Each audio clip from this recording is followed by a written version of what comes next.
Bismillahirrahmanirrahim. Assalamualaikum warahmatullahi wabarakatuh. Alhamdulillahi rabbil alamin. Wassalatu wassalamu ala rasulillahil karim wa ala alihi wa sahbihi ajma'in wa ba'd. Saudara-saudariku, kita sangat bersyukur pada Allah Subhanahu wa ta'ala diberikan kesempatan untuk mengoptimalkan ibadah di bulan Ramadan.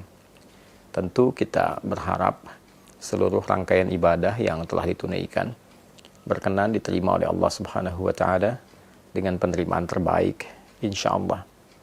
Semoga Allah mengampuni seluruh dosa-dosa kita, memaafkan kesalahan kita, mengabulkan doa-doa kita, dan menaikkan derajat kita dari sekedar hamba Allah yang beriman menjadi hamba Allah yang bertakwa. Saudara-saudariku, alhamdulillah setelah kita menuntaskan siam Ramadan, kita memasuki bulan baru di tanggal yang baru dan tentunya dengan rangkaian-rangkaian ibadah sunnah khususnya yang menyertai dan tidak ditemukan di waktu-waktu yang lain. Syawal adalah bulan spesial saat hari pertamanya selain melepaskan kita dengan rangkaian ibadah Ramadan, juga menghadirkan rangkaian ibadah sunnah-sunnah yang hanya ditunaikan di waktu itu saja. Mulai dari sholat Idul Fitri di hari yang pertama, memperbanyak takbir, membangun dan mengeratkan silaturahim, dan disusul pada hari-hari berikutnya dengan menu-menu sunnah yang tentu melahirkan keistimewaan yang tidak sama dengan waktu-waktu lainnya. Alhamdulillah, ada satu informasi penting yang disampaikan oleh sahabat Abu Ayyub Al-Ansari radhiyallahu ta'ala anhu, yang informasi ini dirangkum oleh Imam Muslim rahimahullah dalam kitab beliau Sahih Muslim nomor hadis 1164. Informasi ini bersambung hingga ke Rasulullah SAW saat beliau bersabda, "Man shama Ramadana wa atba'ahu sittan bin Syawal faka'annama yasumud dahra." Siapapun yang menunaikan puasa Ramadan. Ingat, puasanya dirangkaikan dengan apa? Ramadan. Man shama Ramadana. Siapapun yang menunaikan puasa Ramadan. Thumma atba'ahu sittan bin Syawal. Lalu diikuti dengan menunaikan puasa sunnah di bulan Syawal sebanyak 6 hari. Nah, 6 hari ini bisa dilakukan berturut-turut. Misal, Anda memulai, misalnya ada yang bahkan sudah di hari ini, di hari Senin. Ada yang memulai di hari Selasa atau Rabu misalnya. Silahkan. Bisa dilakukan berturut-turut. Kalau Anda mulai di hari Senin, saat ini sudah dilakukan misalnya, alhamdulillah, maka Senin, Selasa, Rabu, Kamis, Jumat, Sabtu. Ada yang melakukan di hari Selasa misalnya, ya, bisa Anda lakukan di Selasa, Rabu, Kamis, Jumat, Sabtu, Ahad. Ini yang berturut-turut. Tapi kalau Anda pun menginginkan waktunya terpisah karena ada kegiatan-kegiatan lain yang tidak bisa ditinggalkan, misalnya membangun silaturahim, ada acara halal bihalal yang mempertemukan banyak kalangan untuk mengeratkan kembali silaturahim, membangun ibadah sosial yang tingkatannya juga cukup tinggi, maka boleh dijeda yang kemudian Anda bisa dilakukan misalnya kesempurnaannya sampai bahkan terbentang di akhir Syawal. Jadi jika Anda memulai misal di tanggal yang ketiga, maka 3, 4, 5. Saat tanggal 5 ini misalnya ada satu undangan khusus yang tidak bisa Anda hindari, dan untuk menghormati itu ada hidangan-hidangan yang dapat dinikmati bersama. Maka Anda bisa jeda dulu, lalu Anda lanjutkan di tanggal yang berikutnya. 5 misalnya jeda, 6, 7, 8, dan seterusnya sampai 6 hari. Atau juga mungkin di sela-sela itu ada yang terjeda. Ya, yang penting Anda mengambil, tidak harus berurutan. Ya, berurutan tadi dilakukan baik, tidak berurutan pun tidak ada masalah. 6 hari itu.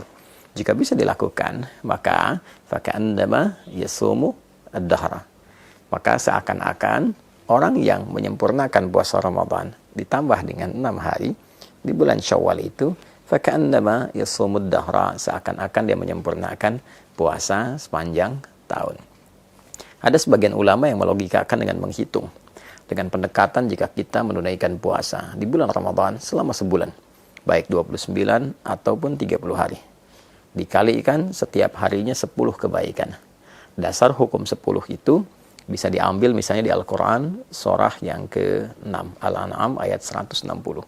Man jaa'a bil hasanati falahu asyru amthaliha.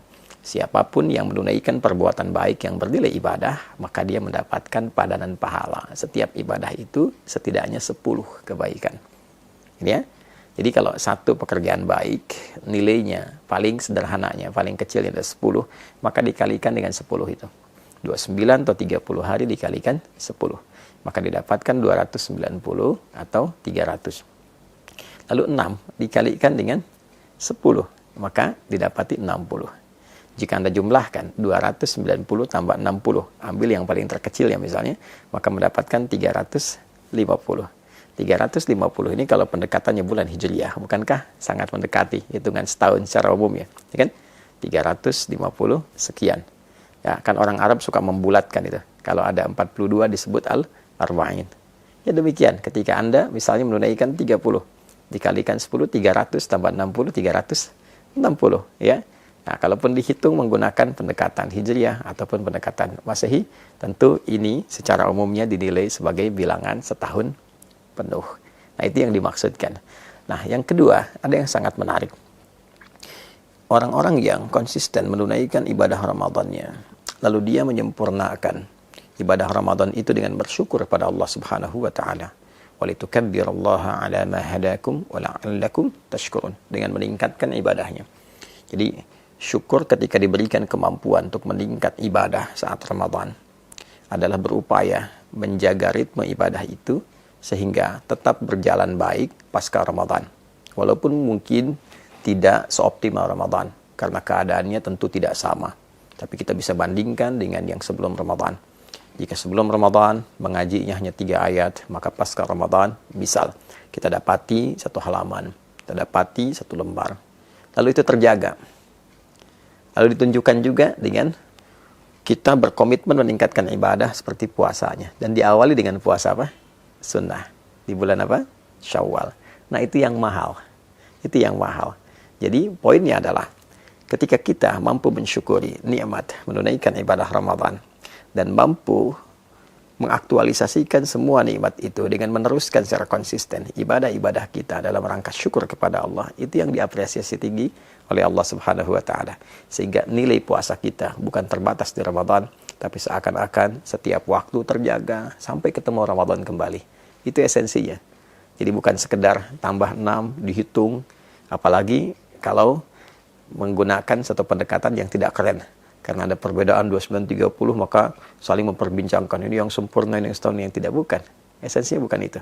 Esensinya bagaimana kita bisa menjaga spirit Ramadan kita sehingga berlangsung secara kontinu sampai dengan akhir di bulan Ramadan itu, terus berlanjut 11 bulan berikutnya sehingga terjaga kondisi spiritualitas kita seakan-akan kita dalam kondisi puasa selama setahun. Itu poinnya. Ya, jadi memahami makna secara real, memahami lafzi tadi, memahami makna secara kontekstual. Ada yang tekstual, ada yang kontekstual. Kalau kita padukan keduanya, secara tekstual, pahalanya seakan-akan didapati selama setahun. Secara kontekstual, dia terjaga selama setahun dengan spirit puasanya. Dia meningkat ibadah, dia menghindari dosa, sampai dia bertemu Ramadan berikutnya. Kalau mampu dilakukan seperti itu, maka ada kebanggaan saat dia pulang menghadap Allah Subhanahu wa taala. Lis-shaimi farhatani. Ada 2 kebahagiaan, kebanggaan bagi orang yang telah menunaikan puasa. Farhatun 'inda yuftir. Maka kebahagiaan pertama ketika dia tengah berbuka, saat dia puncaknya memasuki Idul Fitri. Dan yang kedua, saat ia menghadap kepada Rabb-nya, membawa pahala puasanya karena berhasil menaklukkan nafsunya dan berhasil menjaga ritme puasanya dalam kondisi spiritual yang baik sampai di ujung wafatnya. Semoga kita semua digolongkan pada golongan-golongan terbaik yang mampu menjaga ritme ibadah kita pasca Ramadan, meningkatkan kemampuan terbaik kita dalam mengabdi kepada Allah dimulai di bulan Syawal ini, dan insya Allah wafat dalam keadaan husnul khatimah. Adi Hidayat. Assalamualaikum warahmatullahi wabarakatuh.